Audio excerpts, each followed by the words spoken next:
libro Cristo nuestro Salvador del linaje de White, encontramos la historia de Jesús desde su nacimiento en Belén como un bebé.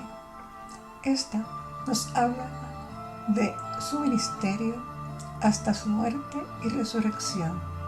Cada aspecto de su vida nos enseña cómo enfrentarnos con nuestro Salvador. Escuchemos. En el sepulcro de José. El crimen por el cual fuera condenado el Salvador era el de traición al gobierno romano. Los que por él eran ajusticiados eran sepultados en un terreno dedicado especialmente para este objeto. Juan se estremecía de dolor al pensar que el cuerpo de su amado maestro sería indignamente llevado por los groseros y brutales soldados romanos y arrojado en ignominiosa tumba, pero no sabía cómo evitarlo, pues no tenía influencia cerca de Pilato. En este trance José de Arimatea y Nicodemo vinieron en auxilio de los discípulos. Ambos eran miembros del Sanedrín y conocidos de Pilato. Eran además ricos e influyentes. Se propusieron dar al cuerpo del Salvador honrosa sepultura. José se dirigió resueltamente a Pilato, y le pidió el cadáver de Jesús. Pilato, después de haberse asegurado que Cristo estaba realmente muerto, se lo concedió. Mientras José lograba de Pilato esta concesión, Nicodemo hacía los preparativos para el entierro. Era costumbre en aquellos tiempos envolver el cadáver en sábanas de lienzo y perfumarlo con ungüentos y especias aromáticas. Era este uno de los modos de embalsamar. En consecuencia, Nicodemo compró como 100 libras de una valiosa mezcla de mirra y aloe para tratar así el cuerpo del Salvador. No se habría tributado mayor respeto al cadáver de la persona más distinguida en toda Jerusalén. Los humildes discípulos de Jesús se admiraron al ver el interés manifestado por aquellos ricos y pudientes al dar sepultura a su maestro.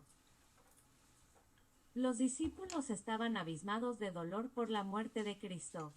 Habían olvidado que Jesús les había dicho que todas estas cosas tenían que suceder. Así que estaban sin esperanza.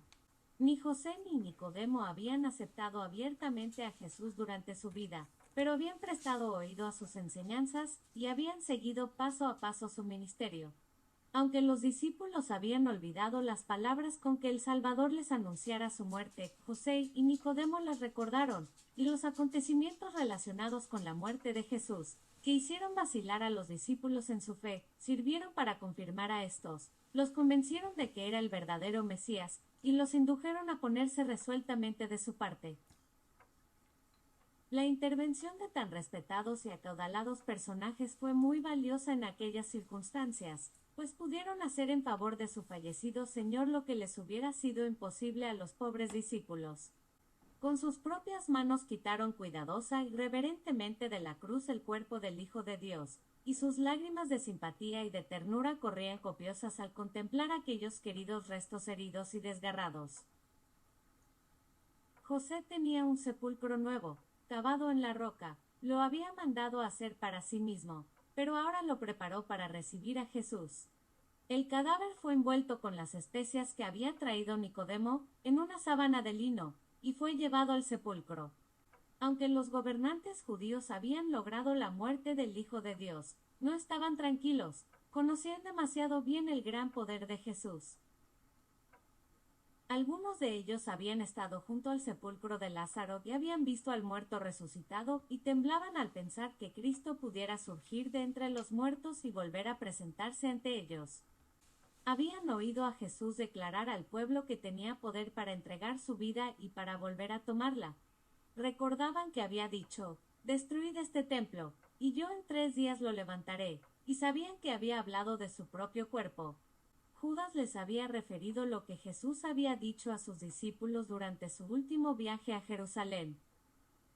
«He aquí que subimos a Jerusalén, y el Hijo del Hombre será entregado a los jefes de los sacerdotes, y a los escribas, los cuales le condenarán a muerte, y le entregarán a los gentiles para que hagan escarnio de él y lo azoten, y crucifiquen, mas al 3er día será resucitado». Recordaron entonces muchas de las cosas que Jesús había predicho tocante a su resurrección, y por más que lo intentaran no podían librarse de estos pensamientos. Como su padre el diablo, Ellos también creían y temblaban. Todo les indicaba que Jesús era efectivamente el Hijo de Dios. No podían dormir, pues en su muerte Jesús los turbaba aún más que cuando vivo. Deseando asegurarlo todo del mejor modo posible, pidieron a Pilato que custodiara el sepulcro hasta el día tercero. Pilato puso una compañía de soldados a disposición de los sacerdotes, y les dijo: «Guardia tenéis, y aseguradlo lo mejor que sabéis». Ellos pues se fueron, y sellando la piedra, aseguraron el sepulcro por medio de la guardia. Espero que este capítulo haya sido de beneficio para tu vida espiritual. Para que no te pierdas los próximos capítulos, si aún no lo has hecho, suscríbete al canal, pues publicamos lunes, miércoles y viernes. Que el Señor te bendiga grandemente.